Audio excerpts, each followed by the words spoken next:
about second breakfast. Time for second breakfast. What's up, everybody? Monster from Breakdowns for Breakfast here with another episode of Second Breakfast. Today is November 20th, and last night, the wife and I, along with friend of the show, David, went to a very cool concert. We went and saw the Rock Orchestra. Now, this started off, friend of the show, David, decided that he was going to go and asked if me and my wife wanted to go with him. So we said, sure, sounds pretty cool. Didn't know much about it. And we were like, yeah, we'll go. Let's check it out. Boy, am I glad we went. It was so much fun. Now, the show took place at a place called the Stephen Tanger Center in Greensboro, North Carolina, which is about a 3,000 person theater. I've seen Daniel Tosh do stand-up there. We've taken our girls to see like Sesame Street there. They have live music. They have, I think Neil deGrasse Tyson did a lecture there a couple of times. So it's a really cool space. And so this was really cool. Essentially what the Rock Orchestra is it's basically a group of classically trained musicians doing rock and metal songs in an orchestra style. Violins, violas, cellos. They even have a brass section. And they're doing everything from classic rock to more modern stuff. They even sprinkled in a little bit of new metal. And I've got the set list here that I'm going to tell you about. But it was great. It was a lot of fun. The stage setup was wild. So part of the shtick was it's the Rock Orchestra by candlelight. So when I didn't know what to expect from the crowd, the stage setup, like no expectations whatsoever going into this. But when we walked in, they had these huge pillars of skulls covered in candles on either side of the stage. And then two great big skulls at the corner fronts of each side of the stage with candles on it, candles lining the front, and then this great big skeleton head right slap dab in the middle of the stage in the back. There's also some stained glass things in the back of the stage too. And that great big skull in the back was really wild. Probably 10 to 15 feet tall, maybe more. It was huge. But anyway, it just had like this like gaping maw, and it was really creepy looking. So, however, what made it even cooler was as the show went on, that thing would start to move and it would like sway back and forth. And I'm not certain, but I think at one point they were actually moving its jaw to simulate like it was singing the song. Because that's another thing. When we saw little clips of this, because before the show, we were seeing ads for it on social media left and right. And it looked very like you would see it when you go see a quartet or something. People sitting down with stringed instruments. And yes, they had on masks that were like kind of bedazzled and jeweled, and the candlelight setting. But it seemed very much like you would see if you go see classical music. Well, not so much. It's more like a rock concert. It's just they're all playing classical instruments. Because not only in addition to that stage setup, but there were parts where they would shoot smoke into the air and all kinds of crazy lights. And they had vocalists as well on several songs. And so they would, like, in addition to just playing the songs, they're performing. They're running back and forth on stage. And probably my favorite member of the group or whatever, she was the lead violinist, and she was essentially the lead guitar player. So whenever they would do these classic rock songs with these big guitar solos, she'd walk to the front of the stage just like, Slash or Van Halen would, stand right there and just rip these solos on violin. It was super rad. But it, like I said, we had no expectations going in. We had seen maybe a clip or two, but really didn't know what to expect. And we had a great, great time. So a little bit of information about the Rock Orchestra. I didn't do a bunch of research. Like I said, we went to this last night, and I wanted to go ahead and just spew all my thoughts while they were still as fresh as can be. But they're actually from the United Kingdom, and they got started in 2020. So this is a relatively new thing, but it's really cool. I want to say it was somewhere, there was like 10 to 15 members, because they had a drummer and a percussionist. They had a group of, I want to say, 2 violinists, a viola player, a cello player, upright bass, and then they had, they call it a brass section, but it was essentially 3 guys, trumpet, saxophone, and trombone. But what was really cool is the guy that was playing saxophone would also play the piccolo flute. And then they had, I want to say, 3 vocalists, 2 girls and a guy. And they didn't sing on every song. It was sort of like every couple of songs. And that's the one, I don't want to say criticism, because everybody was incredibly talented. But sometimes when the vocalists would join in, it got a little bit like musical theater, because instead of just like singing the songs, they were very performative. Especially the male vocal. The male vocal, he almost seemed like a parody of like an 80s hair metal guy. But that was just part of the show, I guess, is instead of just standing still and singing the songs, the vocalists come out and bounce all over the stage and are real theatrical with their arm movements and stuff. And like I said, but it was cool. Like, I think it was a little jarring at first, especially because, and I'm going to read you the set list in a minute, the first couple songs didn't have any singing. So when she came out, the first girl came out to start singing, I kept calling her Lydia Dietz, because she had like black hair, kind of short but pulled up, and she had on this red and black dress. And it was, you know, she was cool. And then, yeah, so when she first like bounced out on the stage, she was very energetic and animated. So it sort of was like, oh, okay, this sort of doesn't, it's not that it didn't jive with the rest of the vibe, because like I said, this wasn't a stuffy orchestra thing. They're standing up and lights are going all over the place, but it just felt a little less serious, I guess you could say. But once you kind of warmed up to it, it was like, okay, I kind of get this now. But so I'll read you through the set list, and it was pretty cool. So they started with Kashmir by Led Zeppelin, and that actually, okay, so it was only the second song that they brought out the vocals. Okay, all right. So the first song was Kashmir, which, you know, that makes sense, because that already has some strings and has a kind of an orchestral feel. And then they went into Numb by Linkin Park. And I think that, not that this was a bad first impression of this vocalist, she is really good. But that's not the easiest song to sing in the world. And but she did a good job. Like, once we kind of got into the vibe of everything, by the end of the song, she was like ripping it. But again, has a little bit of an orchestral thing. Then they went into Sweet Child of Mine by Guns N' Roses. And this was fun because there is no vocals. They just did like the melody line using the instruments, or the vocal line using the instruments. It was really good. And then, like I said, when the guitar solo came, that first violinist, she ran out there and just shredded on the violin. It was really cool. And then, this was a surprise for me.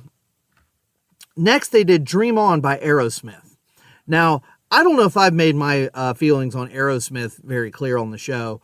I don't like Aerosmith. I think Steven Tyler is a piece of shit, and I really don't like Aerosmith's music. I think their version of Dream On was 1,000 times better than Aerosmith's version of Dream On. It was very cool, and that same female vocalist sang it, and she did something a little different than what Steven Tyler does with the kind of stuff that he does, but it was great. It was really, really good. I enjoyed that a lot. Then they did Stairway to Heaven, another Zeppelin song, and it was okay. I mean, it was Stairway to Heaven. But then they did Paint It Black by the Rolling Stones. Now, this was fun because it almost reminded me of like those modern day movie soundtracks where they'll take a popular song that might be a little upbeat and slow it down and make it real epic. That's kind of what they did here. This is when they brought out the male vocalist for the first time.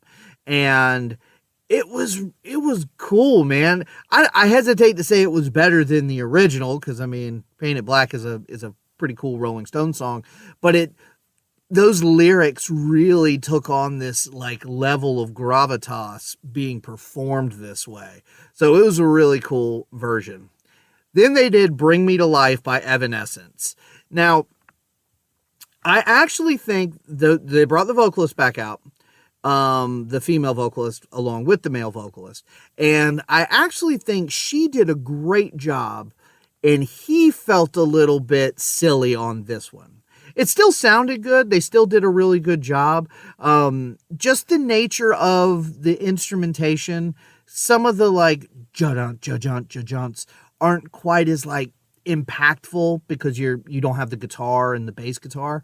But on the stand-up bass and the cello, it still has a great vibe to it. It was cool. Then they did Welcome to the Jungle, another Guns N' Roses song. This, again, no vocals. They just used, I think on this one, they actually used a horn for the vocals. And it was really good. And then they finished the first set with Toxicity by System of a Down. No vocals, and it was good. It was really good. They did the vocal melody using a violin, and it really just fit really good. So then they took a break. And when they came back, they started with Sonne, Sonne. It's a Rammstein song. And this was the first song that it was like, I know this, but I don't recognize it. And I told a friend of the show, David, I said, I think this is by Rammstein, but I'm not 100% sure. And then check Setlist FM after the show and was like, yes, I got it right. Good, but not great. So being in cover bands that would do multiple sets a night, this was a common thing. You basically start your second or third set with a decent song, but you know people are going to start trickling back in. So you don't hit them with something like huge right at the beginning. You kind of give them a minute to like get back into the room. So then after that, that's when they hit you with a big one, and they did Welcome to the Black Parade by My Chemical Romance. This was a lot of fun. Essentially, the trombone player did the vocal melody on this one, and they sort of kind of like skanked around the stage a little bit. It was fun. Now, around this time is when I said, I want him to rip something like metal. Like, I want to hear him do like Aces High or The Trooper by Iron Maiden, or like Master of Puppets or Ride the Lightning by Metallica. Like, I want to hear the violins do that kind of a riff, you know. Almost got what I asked for, because the next song was Ace of Spades by Motorhead. This was pretty good. The male vocal did the singing on this one, and he really did a good job on this one. Not my favorite song in the world, but they did a great job of it, and it was a lot of fun. And then after that, I did get Metallica. But it was Nothing Else Matters. They brought out a different vocalist for this one. She was great. This was great. If you've ever listened to the Metallica S&M, it wasn't all that different than that. Just, you know, obviously there's no actual guitars, but it still had that same sort of feel, which I actually think the S&M version of Nothing Else Matters rules. So I thought this was a great cover as well. So then the violinist kind of showed off a little bit, and they did Storm by Vivaldi, which is actually a classical piece. Which led very nicely into Thunderstruck by AC/DC, which, you know, I'm not a big AC/DC fan, but I thought it was great. Those like that na na na na na na na on the strings was fun. And then they did Take Me to Church by Hozier. I could have done without this one. Calling that rock is a bit of a stretch for me. I don't like that song. And the girl who sang it did amazing. This was the same girl that sang Nothing Else Matters. She has a little bit more, I don't want to say operatic, but the other girl had sort of a I don't know, a little more of a pop vocal, and this other female vocal is a little bigger and grandiose. So it was fun. And then they did Zombie by the Cranberries, and I got to tell you, I'm glad so many people like this song. But it's never been a big one for me. I didn't love it when Bad Wolves did it. I don't know. Lyrically, it's a deep song, and I respect that. I think the Cranberries version is the best version. But the orchestra did a good job with this one. It was cool. The vocals again, she's doing the and I mean, even the actual Cranberries version sometimes is a little like, I'm not in the mood for this. So I didn't love that. But then they ended the set with Chop Suey by System of a Down. And this was a lot of fun because they played it instrumental until the Father, like, in section. And then they brought out all three vocalists for that and really, and because it's a rock orchestra, of course they're going to leave the stage and keep the house lights down and make you cheer for an encore. So that's what they did. And they didn't draw it out very long, which is good because people were leaving left and right, which I still don't understand this. But they came back out and they played Inner Sandman by Metallica. Now, again, I wanted something a little bit more thrashy, but man, this was absolutely the highlight of the show. They were full of energy. They just, perfect, absolutely perfect. If I'm sure there's a video of it on YouTube or something. They have a ton of stuff on YouTube and Instagram, and they just released an album of all these songs of them performing them in the studio. Check them out doing Inner Sandman. I can't even put into words. It was so much fun. Everybody on stage, you could tell, was just 100% in. The vocalists were still a little bit like musical theater, but they were locked in. It was great. It was definitely, for me, the highlight of the show.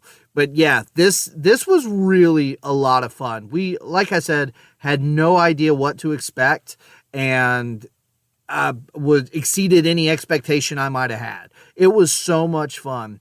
I don't know if and when they'll be coming back. I'm assuming they will at some point.